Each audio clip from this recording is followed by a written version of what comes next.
तो क्या हाल है आप सभी की। उम्मीद करते हैं सब अच्छे होंगे, सब बढ़िया होंगे, अपने अपने घर पे मौज काट लेंगे। तो बढ़िया है ना। ये कनेर नाम है इसका और इंग्लिश में ओलियंडर कहते हैं। जहरीला होता है थोड़ा सा, इससे थोड़ा सा दूर रहना चाहिए बच्चों को। और मेरे पीछे भी वाइट कनेर है, तो जहरीला होता है ये, चाहे किसी भी कलर का हो, लेकिन अच्छा लगता है देखने को, इसलिए लगा रखा है ये छत पर, थोड़ा सा टेरेस गार्डन पर। तो हम बात करते हैं यहाँ पर जो है ना क्या चल रहा है मामला। तो देखिए, अमेरिका ने ईरान को एक्यूज़ किया है कि ईरान यहाँ पर सीक्रेटली प्लाज्मा वेपन बना रहा है। अब देखिए यहाँ पर अमेरिका एक्यूज़ कर रहा है। अब सोचने वाली बात है कि अमेरिका यहाँ पर जिसके पास दुनिया भर के विनाश के हथियार है, वो एक छोटे से देश को एक्यूज़ कर रहा है कि तुम यहाँ पर प्लाज्मा हथियार बना रहे हो, जबकि अमेरिका के पास ना जाने कितने हज़ार न्यूक्लियर वेपन्स है, ना जाने कितने बॉम्बर्स हैं, ना जाने कितने फाइटर जेट है, और ना ही जाने कितनी सबमरीन्स है। और बहुत ख़तरनाक हथियार अमेरिका के पास मिलेंगे, चाहे वो वेपन ऑफ मास डिस्ट्रक्शन के न्यूक्लियर वेपन्स हो, या फिर बायोलॉजिकल वेपन हो, या फिर केमिकल वेपन हो। तरह तरह के हथियार जो आप सोच सकते हो वो यहाँ पर है। इनफैक्ट यहाँ पर अमेरिका के पास स्पेस फोर्स भी है, यानी कि यहाँ पर जब कभी भी फ्यूचर में कभी भी स्पेस में अगर वॉर छिड़ता है तो उसके लिए अमेरिका ने पहले से ही तैयारी करके रख रखी है। तो आप देख सकते हैं कि अमेरिका यहाँ पर कितना ज़्यादा एडवांस है, लेकिन यहाँ पर वो दूसरे को एक्यूज़ कर रहा है, ईरान को, कि ईरान यहाँ पर प्लाज्मा वेपन्स बना रहा है। अब देखिए प्लाज्मा वेपन्स क्या होता है, क्या सच में ईरान यहाँ पर बना रहा है, क्या ईरान के पास ऐसी कैपेबिलिटीज़ है कि ईरान यहाँ पर प्लाज्मा वेपन्स बना रखे। अब प्लाज्मा वेपन्स क्या होते हैं, किस तरह की टेक्नोलॉजी होती है प्लाज्मा वेपन वाली, आज इसके बारे में पूरी डिटेल के साथ बात करते हैं। और आप यहाँ पर अमेरिका के इस दोगले व्यवहार के बारे में क्या सोचते हो, कमेंट सेक्शन में ज़रूर बता देना। लेकिन इससे पहले अगर आप चैनल पर नए हो ना, सब्सक्राइब जरूर कर देना, वीडियो को चाहे लाइक करो डिसलाइक करो, इन चैनल को सब्सक्राइब जरूर कर देना। तो चलो शुरू कर। तो देखिए 22 मार्च को पेंटागन यहाँ पर जो अमेरिकी आर्मी है ना, उसका मुख्यालय है। पेंटागन बहुत बड़ा ऑफिस है, तो यहाँ पर उसके जो मुख्यालय है ना, वहाँ पर पेंटागन के जो चीफ स्पोक पर्सन है पर्नेल साहब, उन्होंने यहाँ पर 22 मार्च को इस तरह की बात की कि ईरान यहाँ पर प्लाज्मा टेक्नोलॉजी के जो वेपन्स है वो यहाँ पर बना रहा है, और हम यहाँ पर जो है ना, मतलब कि कंसर्न है इस चीज़ को लेकर के ईरान यहाँ पर क्यों बना रहा है। अब ईरान यहाँ पर बना रहा है नहीं बना रहा है, अमेरिका को क्या कंसर्न हो सकता है। अमेरिका के पास तो दुनिया भर के हथियार है, सारी की सारी टेक्नोलॉजी अमेरिका के पास है। ये अमेरिका का सबसे बड़ा दोगलापन है कि भाई खुद ने तो सारी के सारे हथियार के बना लिए हैं, विनाश के हथियार बना लिए हैं, दुनिया को तबाह करने वाले हथियार बना लिए, लेकिन अगर यहाँ पर कोई अगर दूसरा बंदा अगर थोड़ा बहुत यहाँ पर वेपन्स बना सकता है, वेपन अगर बना रहा है, R&D कर रहा है, तो इसमें यहाँ पर अमेरिका को दिक्कत लेने वाली क्या बात है। तो दिक्कत यहाँ पर है, और वो ये है कि अमेरिका ईरान को अपना बहुत बड़ा दुश्मन समझता है। अमेरिका की नज़र में कौन कौन दुश्मन है, अमेरिका की नज़र में यहाँ पर रशिया दुश्मन है, अमेरिका की नज़र में ईरान दुश्मन है, अमेरिका की नज़र में उत्तर कोरिया दुश्मन है, अमेरिका की नज़र में चाइना बहुत बड़ा दुश्मन है, क्योंकि चाइना की जो इकनॉमी है वो अमेरिका की टक्कर देने वाली है। तो अमेरिका यहाँ पर इकोनॉमिकली अगर लड़ना चाहेगा तो अमेरिका खुद यहाँ पर बर्बाद हो जाएगा।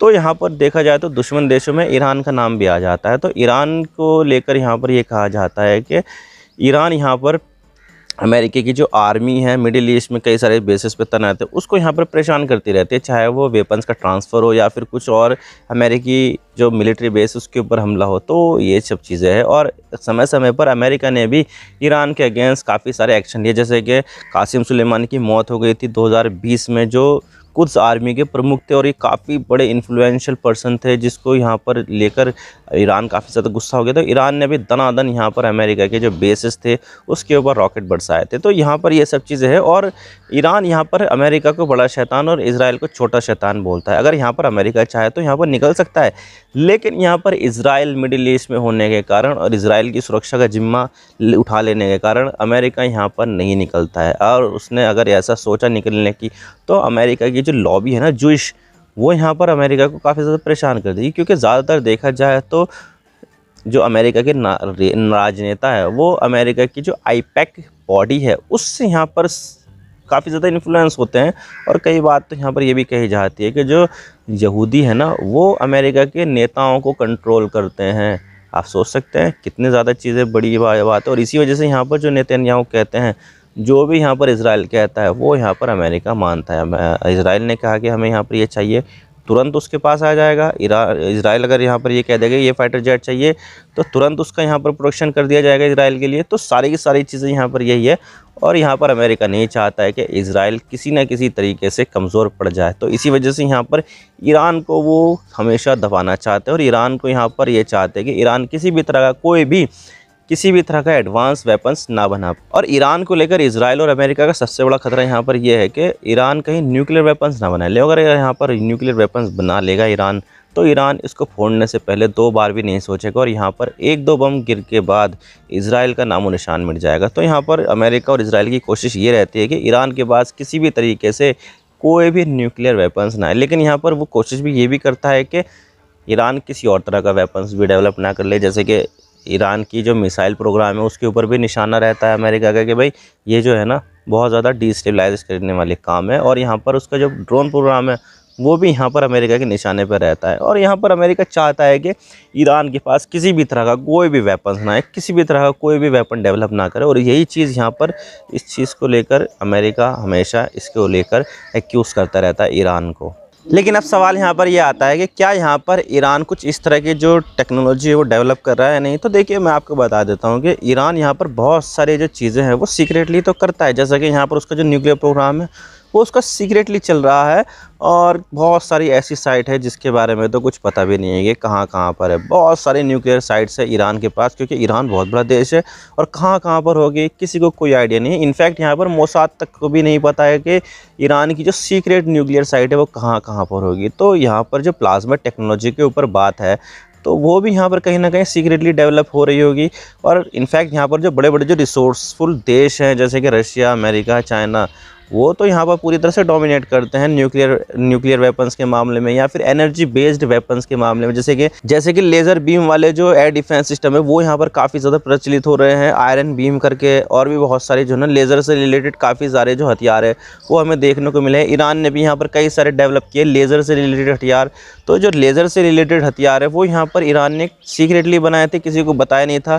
तो कुछ इस तरह से यहाँ पर हो सकता है कि ईरान यहाँ पर सीक्रेटली ये जो प्लाज्मा से रिलेटेड हथियार है वो यहाँ पर डेवलप कर रहा होगा। और यहाँ पर उसकी जो यूनिवर्सिटी है वो भी यहाँ पर कई सारी मदद कर रही होगी। और यहाँ पर जो ईरान है ना वो सीक्रेटली बहुत सारी चीज़ें करता है, जैसे कि मैं आपको बता देता हूँ कि जो रिवर्स इंजीनियरिंग है वो यहाँ पर बहुत अच्छा करता है ईरान ने यहाँ पर कई सारे अमेरिका के ड्रोन पकड़े हैं और उनको यहाँ पर हूबहू वैसा ही बना दिया है जैसे यहाँ पर अमेरिका के ड्रोन होते थे। तो यहाँ पर ईरान जो है ना वो इंजीनियरिंग के मामले में और वेपन डेवलपमेंट के मामले में काफ़ी ज़्यादा आगे है। और इतना ज़्यादा आगे है कि रशिया भी ईरान के जो ड्रोन्स और मिसाइल है वो यहाँ पर ख़रीदता है। इनफैक्ट यहाँ पर ईरान ने तो अपनी फैक्ट्री भी रशिया में लगा रखी है ड्रोन बनाने वाली।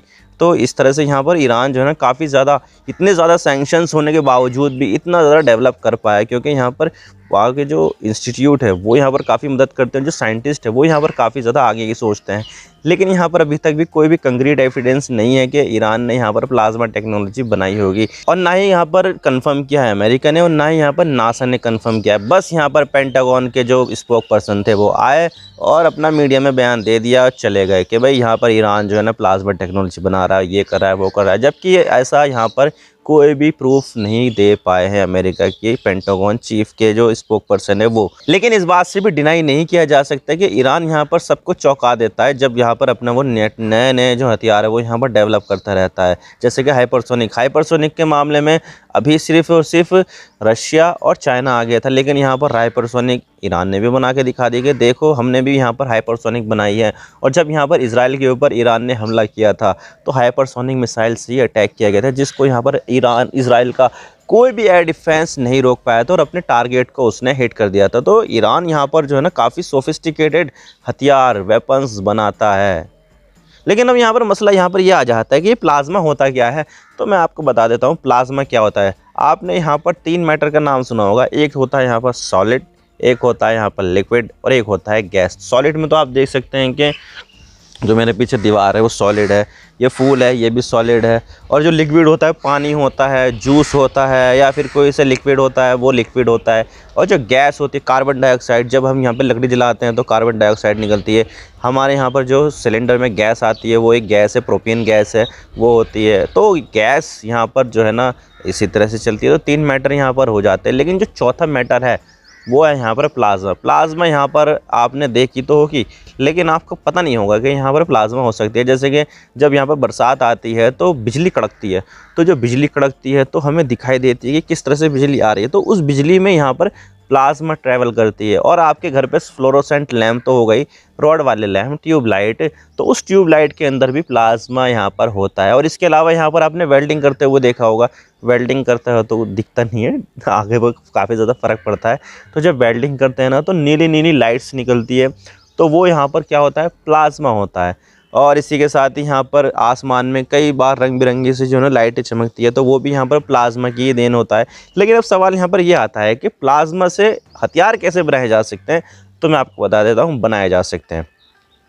प्लाज्मा से यहाँ पर हथियार बनाए जा सकते हैं, और इतने ज़्यादा खतरनाक हथियार बनाए जा सकते हैं कि सामने वाली जो आर्मी है उसको तो पंगु बनाया जा सकता है। अब देखिए, अगर हम यहाँ पर प्लाज्मा को हथियार के रूप में बना सकते हैं, तो अगर हम यहाँ पर प्लाज्मा के बीम की तरह छोड़े, जैसे कि लेज़र लाइट्स होती है, तो इसी तरह से अगर हम यहाँ पर प्लाज्मा को छोड़े, तो सामने वाला का जो भी हथियार है वो सारा का सारा खत्म हो सकता है। जैसे कि कोई फाइटर जेट आ रहा है, तो फाइटर जेट के ऊपर अगर हम यहाँ पर प्लाज्मा की बीम डाल देंगे, तो फाइटर जेट का इंजन काम करना बंद कर देगा, उसका जो इलेक्ट्रॉनिक वॉरफेयर सिस्टम है वो ख़त्म हो जाएगा, रडार काम करना बंद कर देगा, कम्युनिकेशन सिस्टम ख़राब हो जाएगा, और यहाँ पर जो है ना वो लड़खड़ा के गिर जाएगा। तो इस तरह से खतरनाक होता है ये हथियार।